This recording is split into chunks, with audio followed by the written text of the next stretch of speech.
let's just jump right into this whole thing, right? CONCACAF Champions Cup attendance or Champions League. The only team that has failed to advance so far, Vancouver versus Tigres and St. Louis, who played Houston. So we were always going to lose at least one, but we've only lost two of the eight that we had in there, which is pretty good. While the sides were playing in what around the world is dreamed of, international competition, the attendance numbers for these home matches were extremely poor. Across the 8 home matches that MLS teams played, according to ESPN, they averaged just over 10,000 fans each, being buoyed by Philadelphia, St. Louis, and FCC. 5 of those 8 matches failed to even get over 7,000 fans, and the other two, or the other three, excuse me, broke. One broke 20, the other two broke 15. So they were able to bring that up a little bit. But what do you think are the reasons behind this? I've got my ideas, but I want to hear yours. I mean, I think the obvious is a Wednesday night game, right? Like, if we're talking, you know, I don't exactly know the location of Geodis Park for Nashville, but I would imagine considering, Nashville's a pretty large state, there's probably people that have to travel a decent distance in order to get to the stadium. And quite frankly, I don't think you're going to want to do that in the middle of a work week on a Wednesday. I'm trying to find the time when they played. It looks like it might have been 6:15, but I can't tell if that's Central Time, Eastern Time. I don't remember what time zone Nashville's in. Maybe I could find it really quick.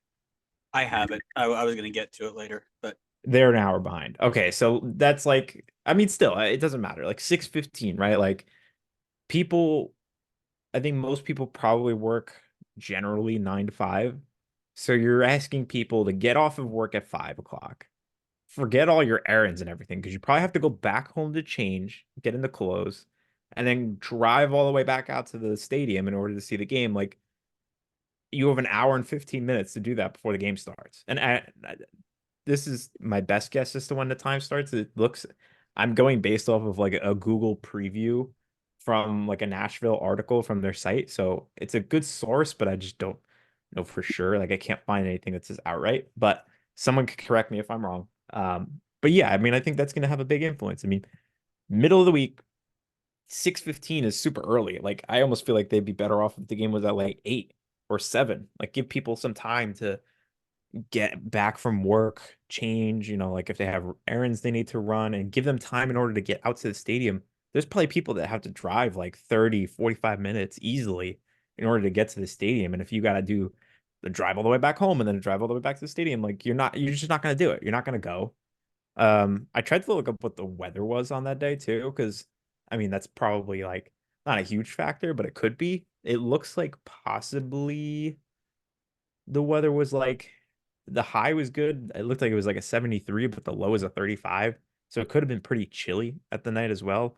Figure that's probably not a major factor, but could be a factor as to people not coming. I mean, I'm rambling on a lot, but I think the main thing is just the midweek games are not going to attract as many people. yeah, so that was kind of my big starting point, but I have a couple things as well. But um, all during the week, we know traditionally less fans in the week for all the things you just mentioned. Kickoff times were crazy. Houston Dynamo kicked off at 9:30 p.m. local time on a Tuesday. Yeah, exactly. Like the game's Nashville. gonna finish at like midnight. Oh, I had an interview with the Noodle Time that the day after, 2 day, yeah, the day after, and I was asking like, hey guys, do you happen to have the script for this thing? And they were like, oh yeah, let me get it for you in this morning. We just got home. And I never ended up getting it because they were so shot. Um, Nashville, Philly, and New England all kicked off at 8:15 local time as well. So again, considering the traffic to get into New England or Philly, and as you mentioned, Nashville, you're looking at Tuesday or Wednesday night kickoffs where you have to go to work the next day, and it's ending at midnight. Like that's never going to happen, right? So yeah, those sorts of kickoffs are mental. But the other thing that I have two other reasons that I kind of put around this whole lack of attendance, and these aren't excuses, by the way. Like, we're not saying like, oh, you should never expect this. These are international competitions. People, and again, I don't like comparing things to Europe. They're two completely different things, but people in Europe will travel thousands of miles for an away day for their team for an international competition, right? Like, for us, and again, different stories, different scenarios here, but this is your home. Like, this, we're not talking about like, oh, they traveled away to Jamaica and they only got 1,000 fans. This is in your home stadium, right? So the two other things that I have, or I'll start with the first one, is the marketing for this tournament is terrible. Like, we talk about how bad the marketing was for US Open Cup and all this stuff, and I had a friend, the friend that I bring up all the time, right? The guy who's big Barca fan. He's trying to get into um, Inter Miami, who I'm sure he's having a great time watching this game right now. Um, and he's trying to get into the league as much as he can. He texted me this weekend and this week, and he goes, "Why is MLS not playing this weekend or this week, like on Wednesday?" I'm like, dude, it's Champions League. He had no idea that the Champions League for this region was happening, and that's the reason why we weren't playing. Nobody, the dude watches soccer 24/7. He had no idea it was even happening. You don't see ads on Apple TV or regular TV. I think about it like the NFL, right? To bring a little bit more realistic comparison. When you're watching the NFL, when all the other games are happening, right? There are constant ads, and again, different sport because you have a lot more ad breaks, but constant advertisements for when other games are playing, even on the same day, right? Oh, you're in the 1 o'clock game. Well, here's what's coming up next in the 4:15 or the 8 p.m. or the whatever, right? And I know Champions League's a tough thing to do that with, but even we're watching the first couple weeks and you don't see any of it. Vancouver kicked off super early, right? They were one of the earlier teams, and it was like, oh, great, MLS is playing tonight. Who knew about that? Nobody. Like, half the fans didn't even know, and that isn't going to be successful in marketing to the casual fans, right? The diehards are always going to be there, but the casual fans, the one who make up the majority of your fan base, those are the ones you're missing out if you're not marketing this properly, right? That's a huge miss in my opinion. Yeah, no, I don't disagree with you. I just feel like CONCACAF Champions League just does not hold the same prestige regionally as Champions League does in Europe. Like, I just don't think it's viewed as like on the same level. Like, I think the hardcore fans and the teams, I think, care about it a lot. And when Seattle was, the first one to win it in the modern era, I'll say, I think it was a really big deal for a lot of people, but I think there's been a big influx of fans since that point. And I just don't, like you said, they don't market it super well. And I just don't, but I don't think they care to market it that well. Like, I don't know. I don't really know what it is. I just don't think people place enough importance on it. Like, it's essentially our ticket to be on a more global scale, because winning this puts us into the, what is it? Club The Club World World Cup. Cup. Yeah. Yep. So that's a great opportunity. I mean, not that so many people around the world care so much about the Club World Cup, but still, it puts more eyes on you when you get to play in that competition and get a little bit more recognition around the world. But the way that it's, like you said, marketed here, you would you would think that it's just to like win a free gift card at Dunkin' Donuts. Yeah, yeah, and I that definitely plays a part, and that's why I don't like comparing it to like, oh, Europe does it this way, because right, when you're playing, especially like let's pick a random country, right? A Polish team gets into the Champions League and they get drawn with United, right? Or Inter Milan, right? Like, those games when they come to town, it's almost like when they come over here, right? For those summer things. Like, everybody's like, "Oh my god, I need to see them." When Calvary FC and you know, from last year, like Violette come around, that doesn't like open up your eyes as a casual to be like, oh, I need to go watch this team play. Like, oh my goodness. So that definitely has a draw into it as well.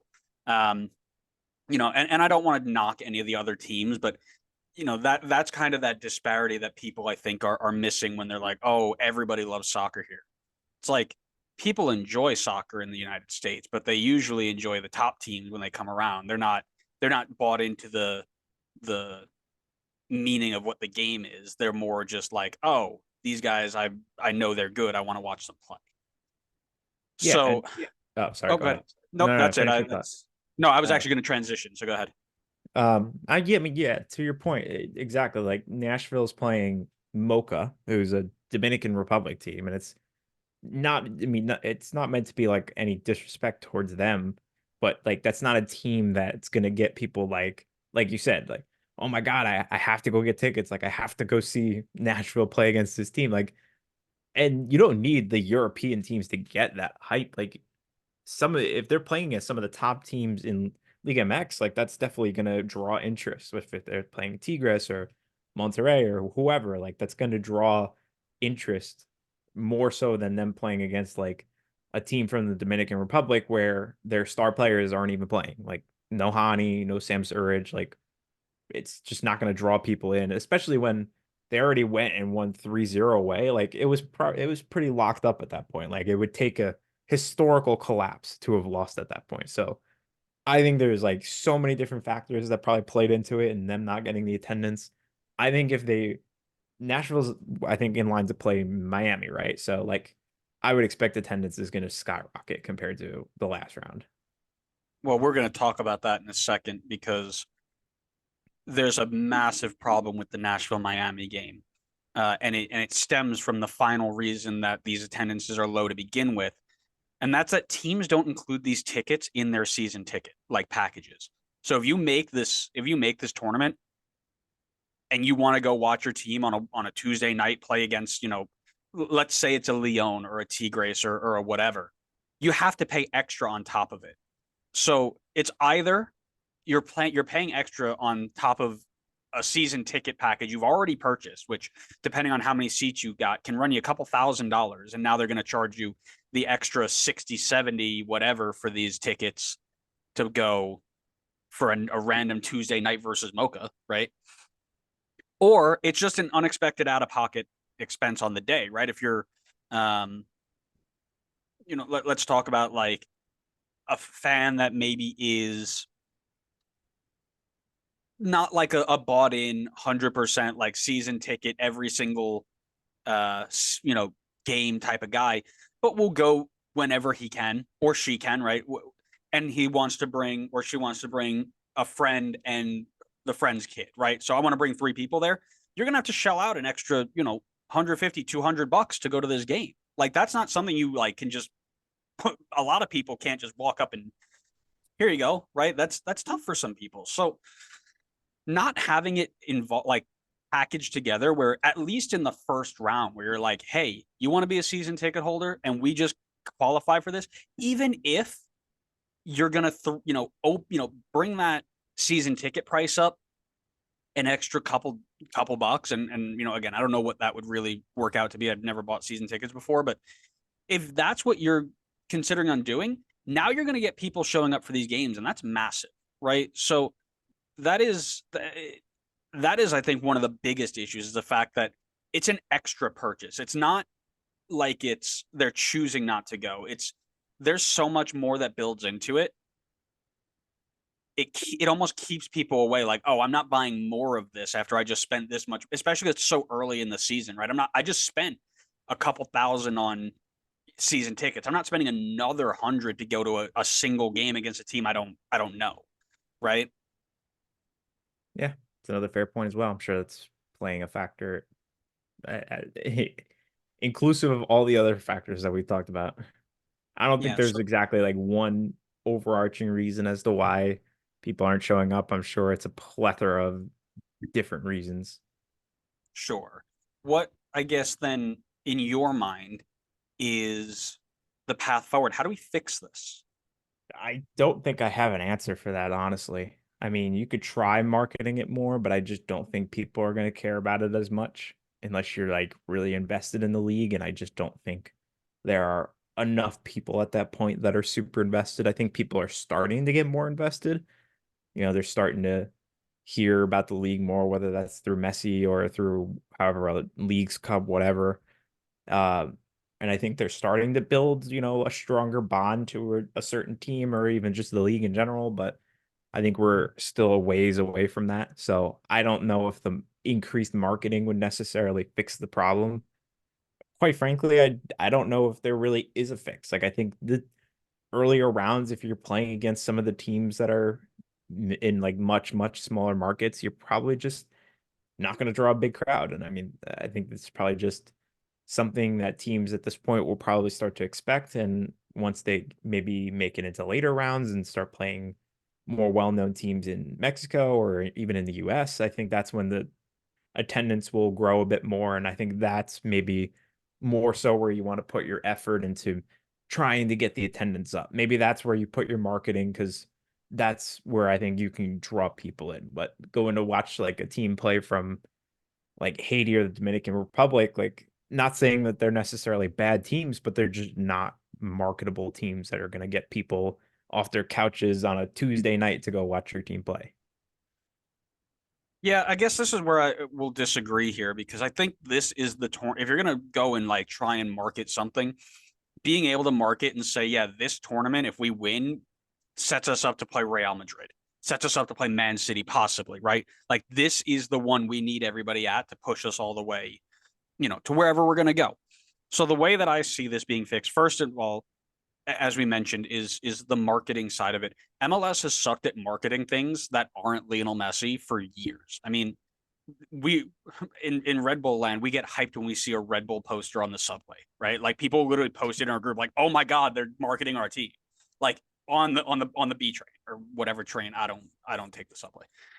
Um, but like that's the level of poor. And again, it stretches not just to MLS, but again, things that we've covered already in terms of US Open Cup and now Champions Cup, that there's just a lack of marketing in general. They're almost hoping like the word of mouth that we do as fans, like pulling people in, is going to be enough to do it. And I don't think that's ever the case. You get your casual like few Instagram posts or tweets, but that's not enough to guarantee that those 10,000 casual fans are going to walk through the door. So you need to address that, right? Whether it be a targeted ad on a YouTube video, right? Or on Twitter, right? When you're scrolling through and you get all those random ass ads for God knows what. Um, that's the stuff that you want to go ahead. Do it in between commercial break. When I'm watching Hulu, like if I see a commercial for an MLS game, I'm like, okay, maybe I'm gonna consider it, right? Like just different things because whatever they've been doing hasn't been working. The biggest thing though for me, and I'll just finish up my thought here, is I'm gonna go back to the season ticket thing, right?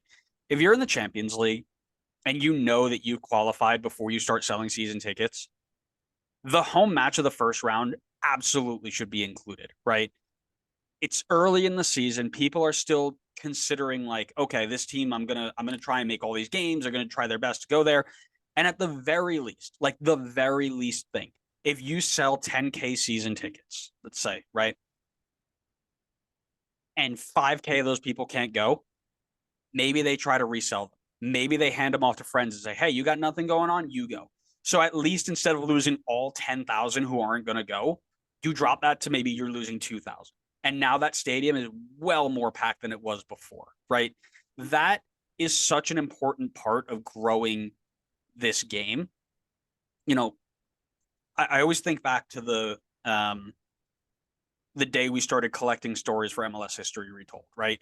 People talking about the random Tuesday night they were out and saw an absolute banger or saw this one, look at Nashville when they played at home this week.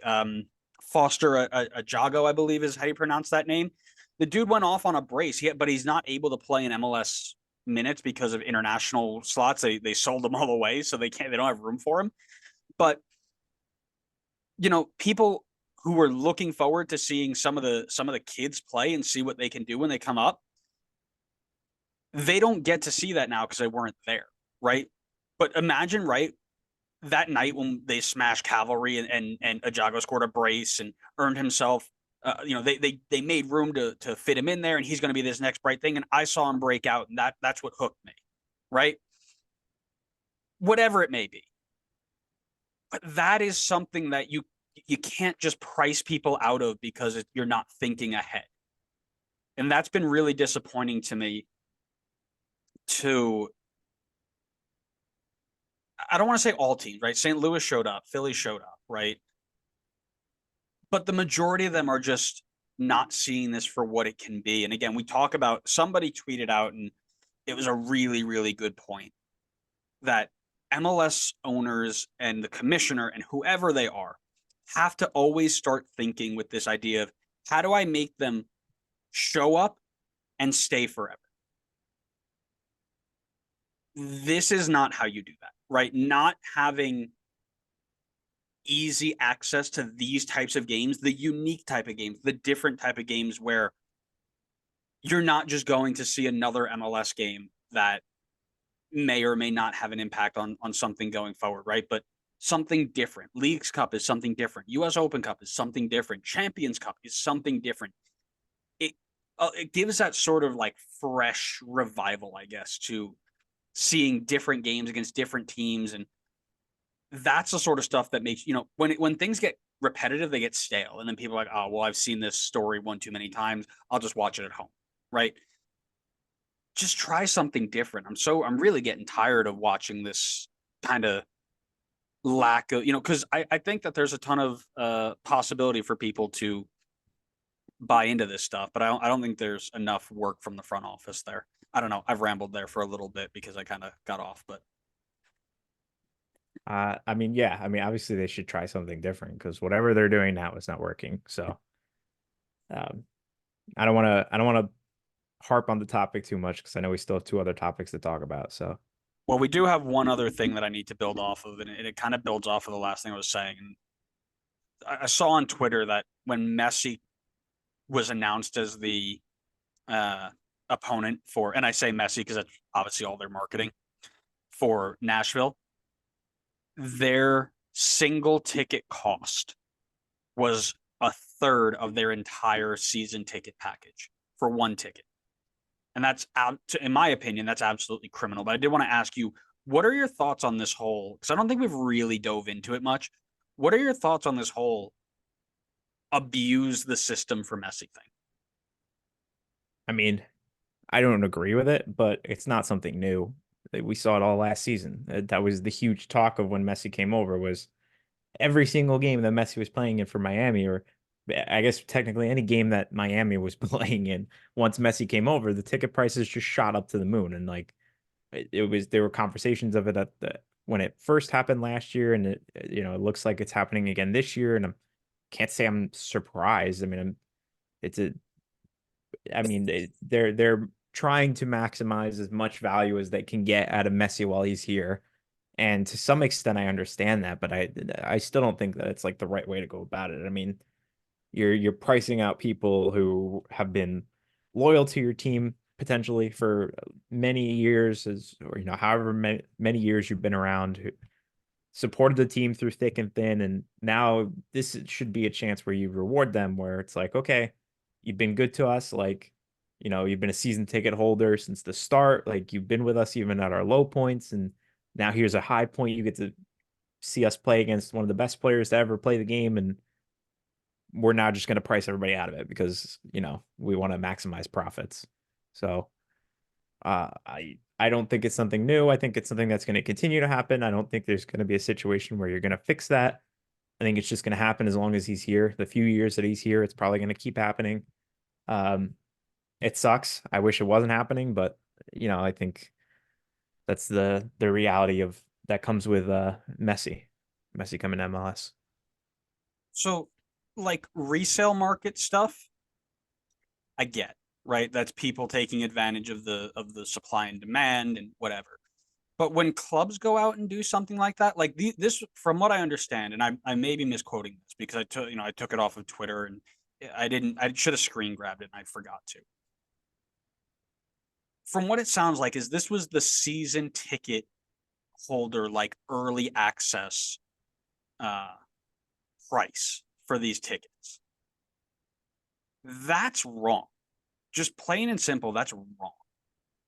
As you just mentioned, right? You have these season ticket holders. They've been with you since the start, most of them. And your answer for them to be like, thanks for all your support, and now you've got this opportunity to see this world-class player, is we're going to personally make the decision to charge you a third of your season ticket package to go to one game. That's wrong. And that's where I have my problem with it, is when a fan makes that decision to say, hey, listen, here's a supply and demand. I've paid, the ticket came with my season ticket package, and people are spending, up to half of what my season tickets were. Some of them got their whole season tickets paid for, right? That's one thing, because that's like an individual. You don't have to buy from there. But when the club comes out and is like, yeah, we are going to just milk it for all it's worth, I think that's poor in taste, because it goes back to this idea of, how do you bring fans in and keep them here long term, right? That's not how you do that. That's how you send most of them away. When you got people who are like, I'm willing to give you my money to come up and support you and be a part of what you're doing, and all of this good stuff, right? I could go on forever about it. And your answer to them is, hey, we really appreciate you, but we are going to prioritize the people who are going to spend dumb amounts of money to come here instead. Like, that's wrong. And this is where the people, anti-MLS crowd doesn't have a lot of legs to stand on.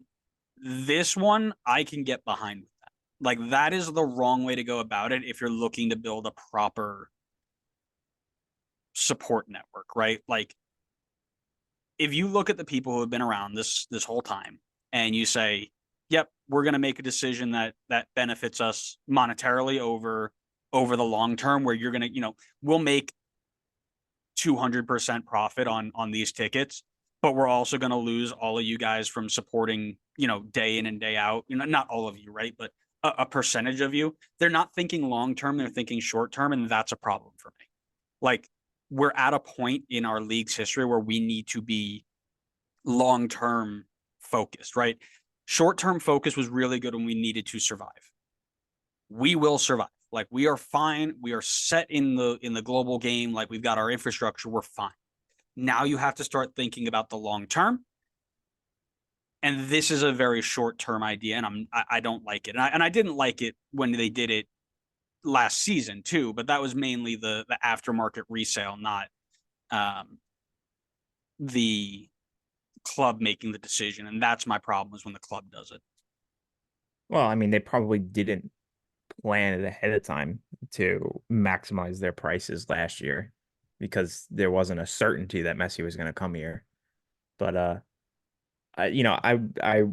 like I said before, I don't want to harp on the topic too much because we have more stuff to talk about. But I don't think it's the right way for them to do things. But at the same time, just to throw on a question for you on your point, how much of a percentage do you think is just going to fully boycott their support of Nashville over this? Like, I can't see it being a high percentage that say, okay, I can never support this team again because of this.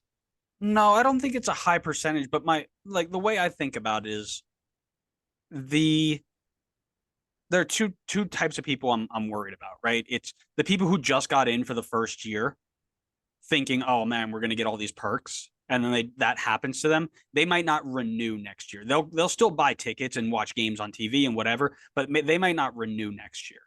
And then the other one is the casual fan who is looking forward to showing up for a couple games, and then they're like, oh, let me see what these prices are going to be, and they're like, oh, $300 for a ticket, I'm not going to that, and then they just stop looking at it, right? I don't think it's a big percentage, but long term, right, over the course of whatever, it's taking if your potential to grow year over year is 10% year over year, right? you might have just cut that down to 6, and now our exponential growth is lower. I think exponential is probably the wrong word there, but my brain's all scienced out from the last week. So um it's wrong in terms of like the sporting ideology of it and the things that um kind of make the game special in that way. I don't know. It just sits wrong with me. That's all. That's all I'm saying. I mean, to our point before, don't know how many of the first year fans or casual fans really know about Champions Cup or care about Champions Cup. So I think we're talking about a really small percentage of people that would look at this and be like, all right, I probably won't come back to this and look at potential prices later down the line. So, I mean, again, I still think it's the wrong thing for them to do, but I don't think we're talking about long-term effects being impacted, like any teams being impacted on long-term effects. Yeah. I don't know. I don't know. We'll leave it there. We'll let the comments jump on in and let us know what they think, because um we could go on and go into super depth about this for the next hour or so, but no need for that.